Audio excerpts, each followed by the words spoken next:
মায়েরা বোনেরা একটু কানটা খারাপ করে দেন।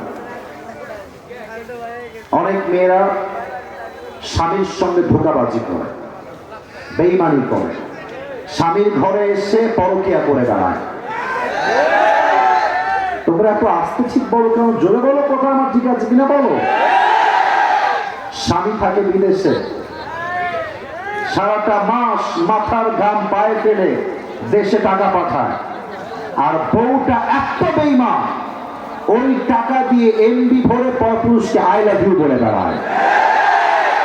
এরকম মেয়ে বাংলাদেশে বলেন তো সবাই আছে না নাই?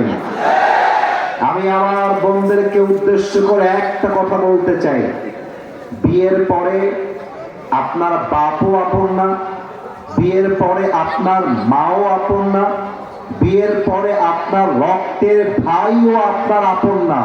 বিয়ের পরে একজন মেয়ের জন্য স্বামীর মতো আপন দ্বিতীয় আর কেউ হতে পারে না। আমার বোনেরা অনেক সময় স্বামীকে কি করে জানেন? প্রেশারাইজ করে। আমার আইফোন 13 লাগবে, আমার আইফোন 14 লাগবে, আমি ফরিদপুরের গ্রামে আর থাকবো না, আমাকে শহরে নিয়ে যাও, আমাকে অমুক বাড়িতে রাখো, আমাকে অমুক গাড়ি কিনে দাও, ডিমান্ডের শেষ নাই। আমি সেই মেয়েদেরকে উদ্দেশ্য করে বলবো, ফাতেমা রাদিয়াল্লাহু তাআলা আনহার জীবনী থেকে শিক্ষা গ্রহণ করেন।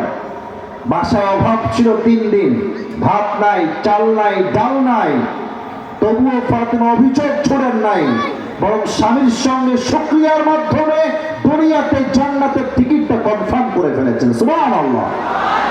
এই জন্য বোনদেরকে 1 নম্বর কথা বলবো, স্বামীর সঙ্গে বেঈমানি করবেন না।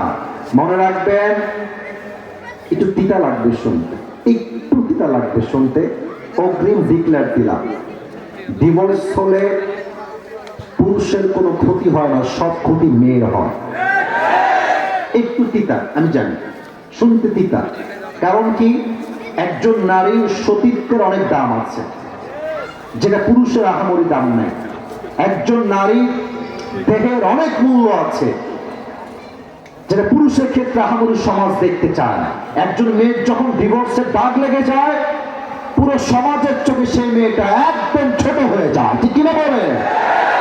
তো স্বামীর সঙ্গে বেঈমানি করার পূর্বে একটু ভেবে নিবেন যে ক্ষতিটা আমার হবে না, ক্ষতিটা আপনার হবে না, ক্ষতি হবে প্রত্যেকটা সেই মেয়ে যে মেয়ে স্বামীর সঙ্গে গাদ্দারি করে, ঠিক কিনা বলে? আল্লাহ মেয়েদেরকে বোঝার তৌফিক দান করুক, পড়েন সবাই আমিন। আপনাদের বউ আছে কার কার একটু হাত তুলতে? বউ আছে? বউ বউ বউ আচ্ছা, হাত নামা। আর বউ নাই কার কার? তারা একটু হাত তোলেন। ইন্না লিল্লাহি ওয়া ইন্না ইলাইহি রাজিউন। কারোই তো বউ নাই ভাই। আচ্ছা আচ্ছা, হাত নামাও। আমি এটা লাইভ চলছে তো, না অনেক কথা বলতাম, ছোট্ট একটা কথা বলবো যে আল্লাহ তুমি প্রত্যেকটা সিঙ্গেল যুবককে বউ দিয়ে দাও। যারা আমিন কয় না কেউ বউ পাবে না। আরে ইয়ার জোরসে বলো আমিন। আর আমার আব্বাজান যারা এসেছেন, আমি আপনাদেরকে চোখ দিয়ে দেখতে পাচ্ছি আব্বাজান, এবং যারা আমাকে শুনছেন মায়েরা, ছেলেকে বিয়ে দিয়ে দেন, আর দেরি করে দেন না। আর শীতকালে যুবকদের চরিত্র এমনিতেই নষ্ট হয়ে যায় খুব বেশি। এই জন্য আমি বলবো, যুবকের চরিত্র কম্বল দিয়ে ঠিক হবে না, ল্যাব দিয়ে ঠিক হবে না, একমাত্র বউ দিয়ে ঠিক হবে। আব্বা বলছেন, আরে বলছেন না। আল্লাহ আব্বাজানদেরকে বোঝার তৌফিক দান করে, পরে সবাই আমিন। আমরা সবাই মিলে 3টে তাকবীর দিব। প্রথম তাকবীর দিবেন বিবাহিত ভাইরা, দ্বিতীয় তাকবীর দিবেন সিঙ্গেল ভাইরা। দেখতে চাই কার গায়ের জোর কত বেশি আজকের মাহফিলে। আমার আব্বাজানেরা, বিবাহিত ভাইরা আমার দিকে তাকান, আব্বাজানেরা আমার দিকে তাকান, সবাই একটা কাশি দেন। মাশাআল্লাহ, তাকবীর ভালো হবে বিবাহিত ভাইরা। সিঙ্গেলরা চুপ থাকবে, বিবাহিত ভাইরা তাকবীর দেন। নারায়ে তাকবীর। মোটামুটি খুব ভালো হয়েছে, খারাপ না। দেখা যাক সিঙ্গেলরা পাস করে কিনা আজকের মাহফিলে। সিঙ্গেলরা থেকে আসতে হবে, আপনারাই নাম্বার দিবেন যারা স্টেজে আছেন। আমি এই দল থেকে বের হয়ে গেলাম। সিঙ্গেলরা কাশি দাও।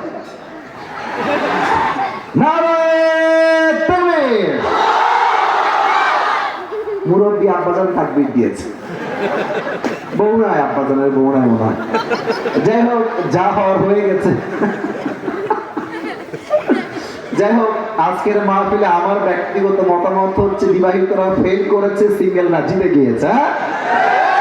এবার আমরা সবাই মিলে একটা তাকবীর দিব, এমন জোরে তাকবীর দিবেন যে আমি আসিফ হুজুর স্টেজ ভেঙে উল্টে নিচের দিকে পড়ে যাব, ঠিক আছে? সবাই একটু কাশি দেন। লিল্লাহি তাকবীর। আল কোরআনের আলো, আল হাদিসের আলো, কোরআন হাদিস যেখানে, আলেম ওলামা যেখানে, ফরিদপুরবাসী যেখানে, আল্লাহ রাব্বুল আলামিন যেন কবুল করে, পড়েন সবাই আমিন। আমি আলোচনা শুরু করছি।